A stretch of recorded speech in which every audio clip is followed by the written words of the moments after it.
this is our presentation on Chitin Magnesium Coronary Stents. I'm Gigi, this is Deb, that's Laura, this is Gwen.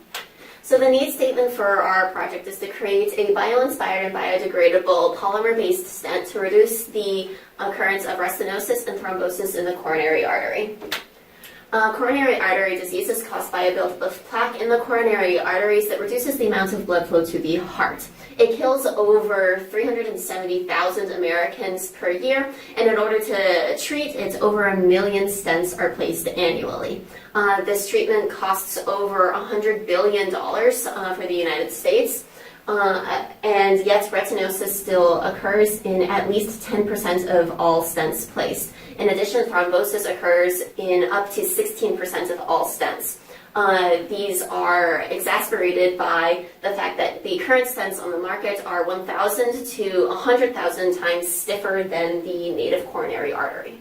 So what is our approach? Our approach is to develop a biodegradable, non-toxic, and soft tissue compatible stent that is composed of a chitosan-based film with a magnesium backbone in hopes to address restenosis and thrombosis. For this particular application, we'll be using the Pandanus borealis, or the strip exoskeleton chitin, which has a molecular weight between 190 and 375 kilodaltons. The chitin will then be submerged into either a glycerol polyethylene glycol or a glycerol polyethylene oxide.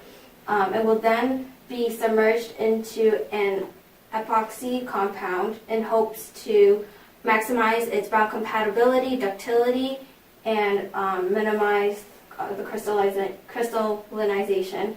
The magnesium alloy strut, to maximize its performance, will be no larger than 60 micrometers and will be treated with novolimus drug in order to address thrombosis.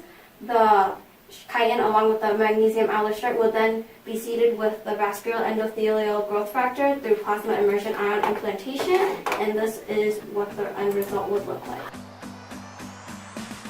The advantage of our design is, besides solving the problems of restenosis and thrombosis, is that it combines the benefits of chitosan and magnesium, which are both biodegradable and biocompatible. Chitosan brings in the advantages of wound healing properties, shape memory effect, and also good drug delivery properties. And magnesium brings in the good mechanical properties such as low elastic modulus, good stiffness, and mechanical strength. But some concerns, there are some concerns regarding the corrosion of magnesium, which can be neglected because in our design the stent struts will be coated with chitosan, and also chitosan is quite expensive, but when we look at all the benefits, it is worth the cost. This is our current competition. The first company we're going to look at is called Science with an X. They use metal stents and they coat it in a fluoropacifization layer. What this does is it decreases the risk of thrombosis. However, they do not do anything for retinosis, and they've been shown to increase retinosis in some patients. The next company we're going to look at is called Absorb. They are actually one of the pioneers in biodegradable scaffolds. However, they have recently been issued an FDA warning saying that they should not use this product because it has increased the risk of heart complications and resulted in several deaths. So the company name has been tarnished, but they are still going with new designs and are currently in the process of making new scaffolds. The final company we look at is called Dissolve. This is one of the most promising companies we've looked at, and they've actually had a peer-reviewed paper done about them to measure the efficacy of their product.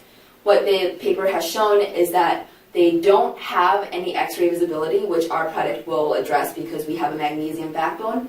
In addition to that, they offer short-term solutions for retinosis, whereas we would offer a long-term solution with our protein layer. Thank you. Thank you.